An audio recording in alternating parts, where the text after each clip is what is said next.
We're under attack. I repeat, immediate evac. Copy that. On location. Look at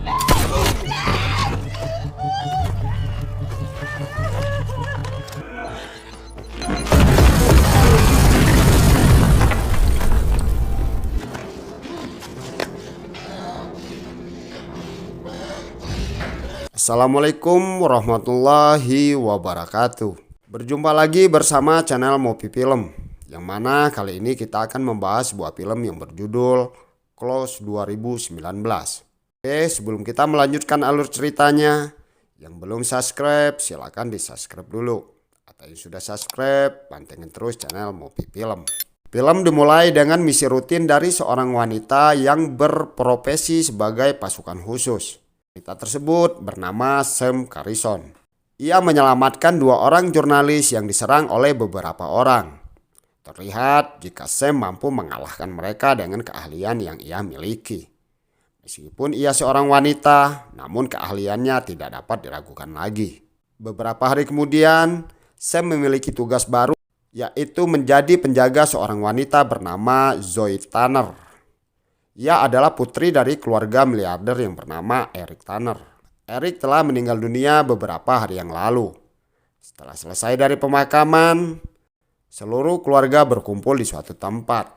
Terlihat pengacara keluarga Eric berkata, "Kita berkumpul di sini hari ini untuk mengenang atas kepergian Eric Tanner." Eric Tanner meninggalkan putri sematawayang yang bernama Zoe. Eric juga meninggalkan seorang istri yang bernama Rima. Rima adalah ibu tiri Zoe yang dinikahi ayahnya 10 tahun yang lalu. Beberapa hari kemudian, ibu tiri Zoe meminta Zoe bertemu dengan pengacara keluarga mereka untuk membahas tentang ahli waris serta siapa yang berhak memegang saham serta aset perusahaan. Keesokan harinya, seluruh pengacara Eric Tanner mendatangi rumah Eric.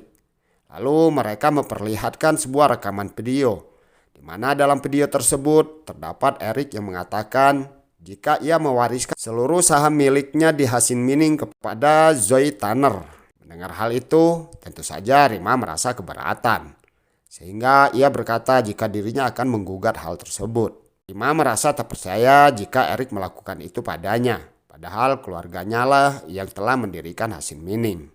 Beberapa hari kemudian, Sam berangkat ke London untuk menemui klien VIP-nya. Tugasnya kali ini sangat mudah, yaitu hanya mengawal Zoe Tanner pergi menuju ke Maroko.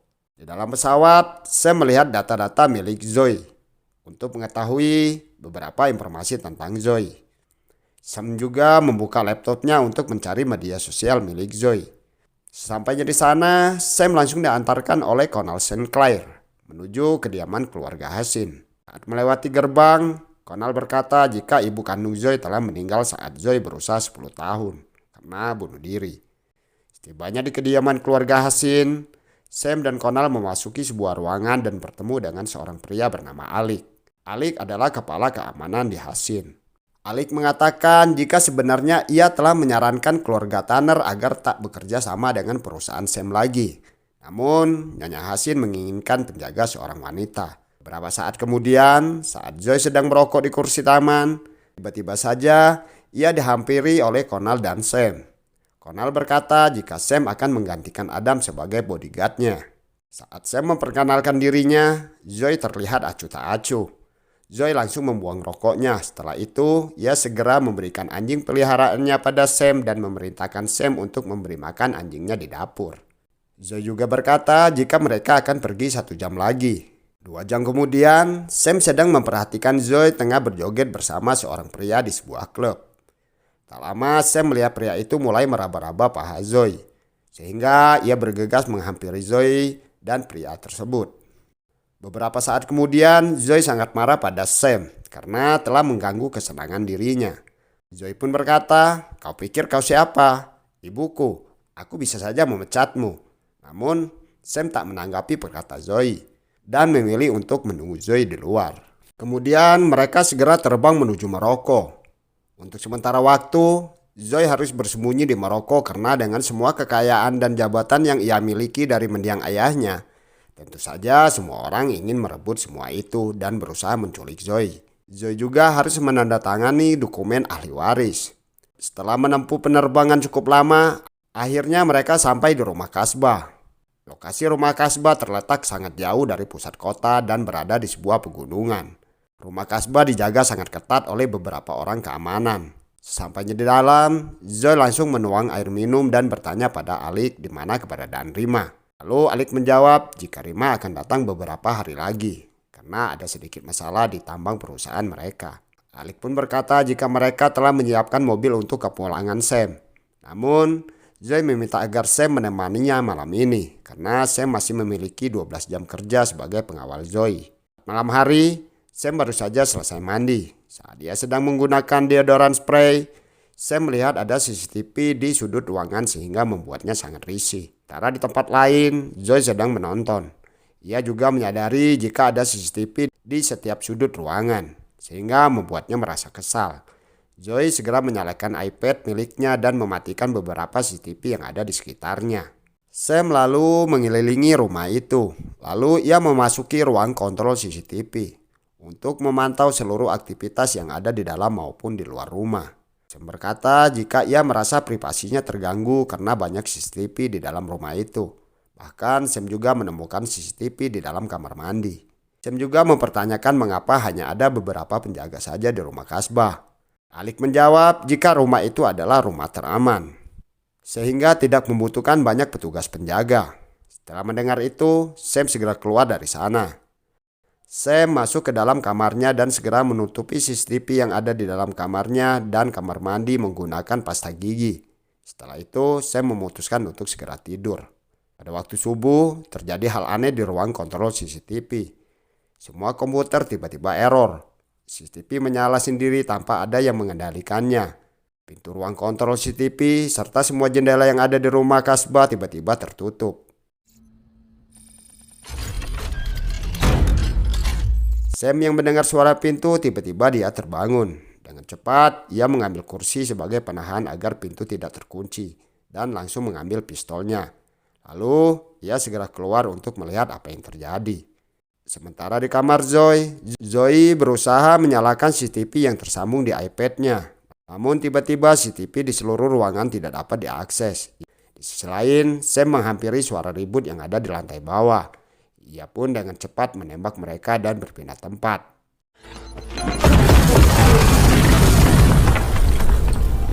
Lama ia berteriak pada seorang pria untuk segera menunduk. Sam meminta pria itu segera menemui Alik untuk mendapatkan akses ruang kendali keamanan.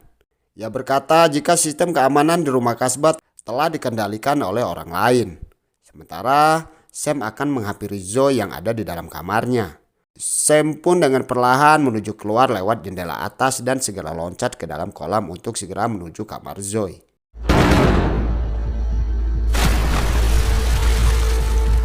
Pun akhirnya berhasil sampai di luar kamar Zoe. Ia mengatakan jika ada penyusup yang datang. Sam juga berkata jika mereka ingin masuk ke kamar Zoe, mereka harus membuka kodenya agar bisa mendapatkan Zoe. Dalam rentang waktu tersebut, itu bisa dijadikan kesempatan untuk Zoe melarikan diri. Sam meminta Zoe untuk menunduk agar Zoe dapat berguling keluar. Setelah mengatakan itu, Sam langsung menghubungi Alik menggunakan handy-talkie untuk meminta bantuan. Lalu Sam pun meminta agar Zoe segera menunduk dan berbaring di lantai. Ia juga berkata saat pintunya terbuka, Zoe harus segera berguling keluar ke arah Sam. Saat para penyusup itu berhasil memasuki kamar Zoe, Sam segera menarik Zoe keluar dan mereka berdua langsung berlari menjauhi rumah tersebut.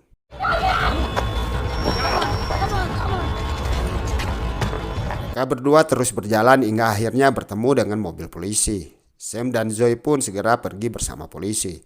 Keesokan harinya, setelah menempuh perjalanan cukup jauh, Sam mulai menyadari ada yang tidak beres. Tak lama kemudian, Zoe terbangun dari tidurnya. Sam yang merasa semakin curiga, akhirnya membuka map di ponselnya. Polisi yang menyadari itu langsung mengatakan pada Sam untuk tidak membuka ponselnya. Ia pun segera menyimpan ponselnya ke dalam saku baju. Sam pun bertanya kemana mereka akan dibawa. Lalu polisi itu menjawab jika Zoe dan Sam akan dibawa ke kantor polisi pusat. Lalu dua polisi yang duduk di depan terlihat berbicara menggunakan bahasa asing. Zoe yang mengerti segera memanggil nama Sam. lalu mengatakan jika polisi itu menyebutkan sebuah alamat, bukan kantor polisi. Dua polisi itu juga membicarakan tentang uang. Saat mobil mereka terjebak macet, Sam langsung saja mengambil pisau yang ia ikat di sepatunya. Dia juga diam-diam mengambil sebuah semprotan serangga yang ada di mobil itu. Setelah dirasa aman, Sam segera menusukkan pisau ke tangan polisi yang sedang menyetir. Lalu ia menyemprotkan cairan serangga itu ke polisi yang ada di depannya.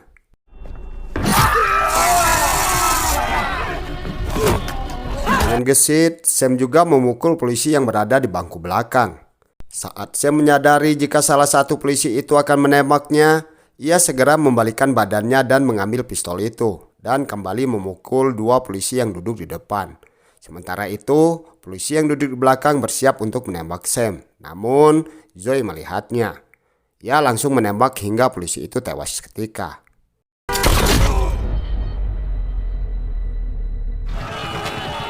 Setelah itu, Zoe merasa shock dan tak menyangka dengan apa yang telah ia lakukan.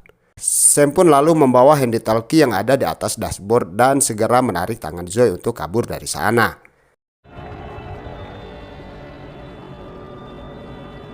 Mereka berdua terus berlari dan memasuki sebuah perkampungan. Lalu Sam mengeluarkan uang di balik bajunya untuk menyewa kamar di sana. Sam menjelaskan ke pemilik penginapan jika mereka baru saja dirampok. Lalu Zoe dan Sam diantar oleh pemilik penginapan menuju kamar yang akan mereka berdua tempati selama beberapa hari ke depan. Sampainya di dalam kamar, Zoe merasa terkejut melihat keadaan di sana. Ia tak biasa hidup di tempat yang sangat jauh dari kata mewah. Lalu Sam mengatakan jika sekarang Zoe adalah seorang buronan karena telah membunuh polisi.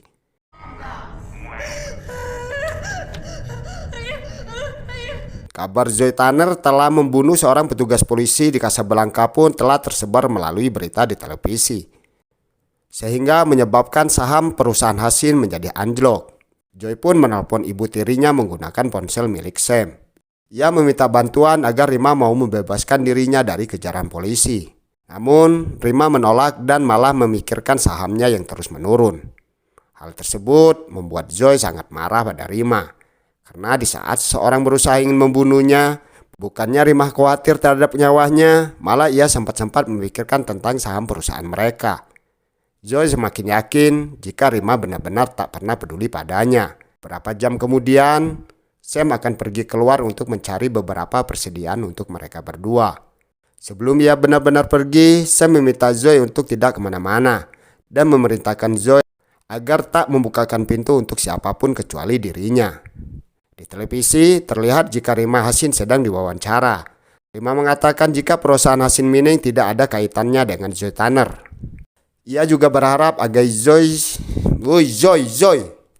Ia juga mengatakan agar Zoe segera menyerahkan diri ke polisi. Di lain sisi, sekembalinya ke kamar, Sam segera mengikatkan rambut Zoe dan memasangkan wig yang telah ia beli. Sam juga membantu mengobati luka yang ada di kaki Zoe. Sam berkata bahwa dari pihak perusahaannya telah mengirimkan seseorang untuk membawa mereka keluar dari sini. Mereka akan melalui jalan darat menuju Tangiers. Lalu mereka akan menyeberang ke Spanyol menggunakan kapal feri. Orang yang dari perusahaan Sam juga akan membawakan Zoe dan Sam paspor baru. Itu akan berperan menjadi suami Sam dan menjadi ayah dari Zoe. Keesokan harinya, Rima Hassin mendatangi rumah Kasbah. Rima memeriksa seluruh isi rumah yang telah penuh dengan darah. Lalu Rima memasuki kamar Zoe. Di dalam sana ada seorang pria yang melaporkan jika Zoe berada di sekitar wilayah Mela. Tempat lain, orang yang dari perusahaan Sam telah tiba. Pria itu bernama Sargon. Sargon meminta Sam untuk berbicara empat mata di luar. Sargon memberikan 2 paspor yang ia bawa. Sam lalu berkata jika Sargon tak seharusnya datang ke sana karena Sargon sangat rentan di lapangan. Namun Sargon menjawab, lalu bagaimana dengan Sam? Bahkan pekerjaan Sam untuk menjaga Zoe telah selesai, kontraknya telah habis, namun mengapa Sam masih berada di sini? Sam pun mengatakan jika Zoe tidak memiliki siapa-siapa lagi, sehingga ia merasa harus terus berada di dekat Zoe sampai keadaan Zoe benar-benar aman. Tetapi Sargon berkata jika yang dilakukan Sam adalah hal aneh, karena Zoe bukan siapa-siapa Sam, sehingga Sam tak memiliki kewajiban untuk melindungi Zoe. Hal itu berhasil menyulut emosi Sam, sehingga tanpa ragu Sam menampar Sargon. Setelah itu Sam langsung meninggalkan Sargon sendirian. Beberapa saat kemudian Sam menyuruh Zoe untuk memakai penutup kepala. Sementara Sargon memutuskan untuk mendatangi kamar Sam dan Zoe untuk mengajak mereka segera pergi. Namun saat ia membuka pintu, tiba-tiba saja ada seseorang menembakinya hingga Sargon tewas di tempat. Lalu ada dua orang pria asing memasuki kamar dan mengikat kedua tangan mereka. Sam mengatakan jika Zoe harus melawan mereka. Sam juga berkata jangan biarkan mereka sampai membawa Zoe masuk ke dalam mobil ataupun gedung.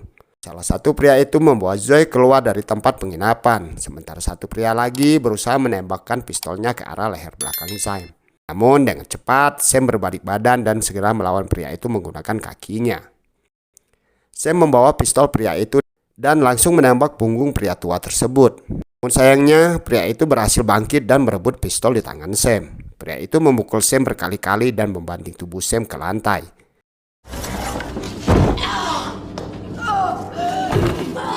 Sam berusaha menendang pria itu hingga akhirnya pria tersebut tewas. Setelah itu Sam berusaha mengejar Zoe. Di sisi lain, Zoe berhasil mencekik pria yang membawanya menggunakan rantai yang ada di dalam mobil.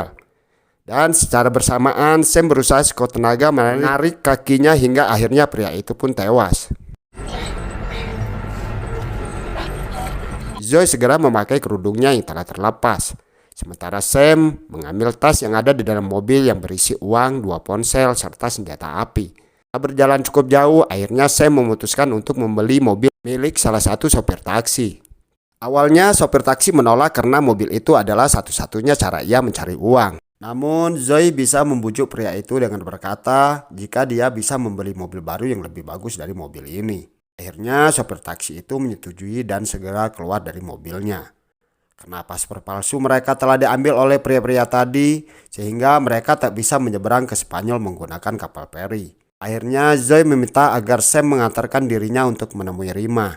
Sesampainya di perusahaan Hasin Mining, mereka melihat pria bajingan yang ada di tempat mereka menginap sebelumnya sedang bersama Rima. Zoe berpikir jika Rima sangat membencinya sehingga ia memerintahkan seseorang untuk menangkapnya. Sam memutuskan untuk mengikuti pria itu untuk mencari tahu apa sebenarnya yang sedang terjadi. Mereka pun segera mengikuti kemana mobil pria itu pergi.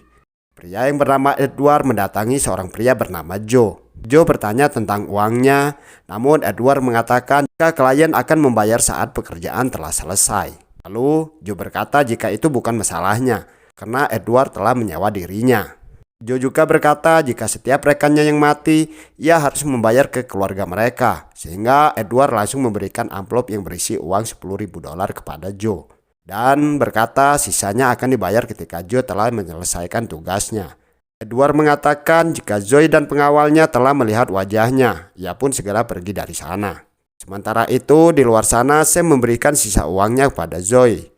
Sam juga memberikan handphone dan mengatakan jika dalam 20 menit ia tak kembali maka Zoe harus segera pergi dari sana. Ketika Sam sedang memotret Edward dan beberapa orang lainnya, Edward melihat ke arah Sam dan segera mengejarnya. Edward langsung memukul Sam dan mengambil ponselnya hingga mereka berdua terjatuh ke dalam air. Sam mengambil pengait besi dan segera menancapkan ke punggung Edward hingga Edward kesakitan dan meninggal. Setelah itu Sam mengambil dompet milik Edward dan segera naik ke atas. Sam segera berlari menghampiri mobil dan bergegas pergi dari sana. Beberapa saat kemudian, ia memberikan dompet Edward pada Zoe. Zoe baru mengetahui jika Edward adalah seorang polisi. Ia juga menemukan sebuah kertas yang bertuliskan nama akun serta password milik Rima Hasin. Sam mengatakan jika dalang dibalik semua itu adalah Rima, maka Zoe tak akan aman berada dimanapun. Tiba-tiba Zoe ingat jika ia bisa mengakses ponsel milik Rima. Karena ponsel Rima tersambung ke ruang kendali rumah kasbah. Sampainya di sana, Zoe berusaha membuka ponsel milik Rima menggunakan komputer. Namun ternyata password yang ia lihat di kertas tadi telah diganti. Tak menyerah, Zoe terus berusaha menebak passwordnya dan berkali-kali salah. Hingga saat ia mencoba tanggal lahirnya ternyata berhasil. Sementara itu, di tempat lain, Rima sedang melakukan meeting dengan pemilik Eastway Estate Group yang sempat menunda kerjasama mereka karena mendengar berita tentang Zoe Tanner menjadi buronan atas tuduhan pembunuhan. Di saat Eastway Estate Group akan menandatangani kerjasama mereka, tiba-tiba saja ia mengetahui jika seorang berusaha meretas ponsel miliknya. sehingga ia memutuskan untuk segera pergi dari sana. Di sisi lain, Zoe dan Sam melihat dari CCTV yang ada beberapa mobil menuju ke arah rumah Kasbah. Zoe memutuskan untuk menutup pintu ruangan CCTV agar mereka berdua tetap aman. Rumah Kasbah dilengkapi dengan keamanan pintu besi otomatis yang bisa terkunci sendiri sesuai dengan waktu yang telah ditentukan. Mereka melihat Joe memasuki rumah Kasbah. Sam segera meminta Zoe untuk menyalakan beberapa CCTV yang ada di sana. Beberapa saat kemudian, terlihat dari CCTV jika Rima baru saja tiba di rumah Kasbah menggunakan jet pribadi. Lalu tak lama, Rima berusaha mengetuk ruangan CCTV dan memanggil nama Zoe. Joe datang menghampiri Rima. Rima yang mengetahui jika pria itu adalah orang suruhan dari perusahaan Sikong. Perusahaan Sikong sendiri adalah rival dari perusahaan Hasin Manning miliknya. Rasa ketakutan, Rima segera memasuki kamar yang ada di belakangnya. Di dalam kamar, Joe terus saja menyakiti Rima sehingga Zoe akhirnya menghampiri mereka berdua. Tanpa berpikir panjang, Zoe berusaha menyerang Joe dan mengambil pistol milik Joe. Namun bukannya segera menembak Joe, Zoe malah menghampiri Rima. Sementara di dalam ruangan CCTV, Sam berusaha membuka pintu ruang kontrol. Hingga ia teringat jika passwordnya adalah hari ulang tahun Zoe yang ada di berkas yang pernah ia baca. Di sisi lain, saat Zoe dan Rima akan melarikan diri, tiba-tiba seorang polisi berhasil menangkap mereka dan akan menembak Zoe. Namun sebelum itu terjadi, tiba-tiba saja Sam datang sehingga tembakan itu terkena tangannya. Setelah itu, Sam pun langsung menembak polisi itu hingga tewas. Mereka bertiga segera keluar dari sana. Beberapa polisi dan perawat datang ke rumah Kasbah. Saat Sam akan pergi, Zoe menghampiri Sam dan memeluknya untuk berterima kasih karena Sam telah berjuang untuk menyelamatkannya. Sam dan Zoe pun berpamitan untuk pergi. Lalu film pun selesai.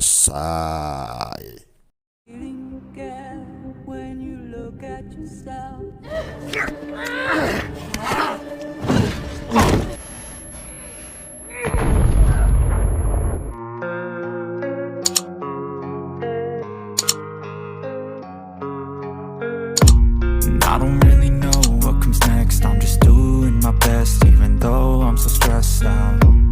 Everything just feels like a test that I fail, so depressed when I can't seem to get out. But something deep inside won't let me quit.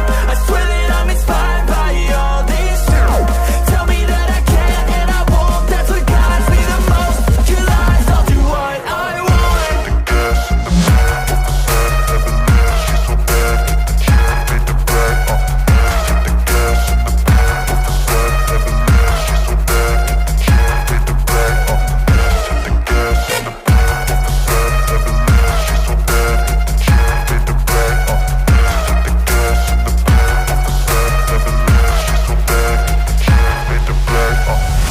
I'm inspired by thirst, I'm inspired by worth. I desire your worst, so you can just hide while I work. I ain't tired, you first, I'll write a second, third. And I don't really know what comes next. I'm just doing my best, even though I'm so stressed out.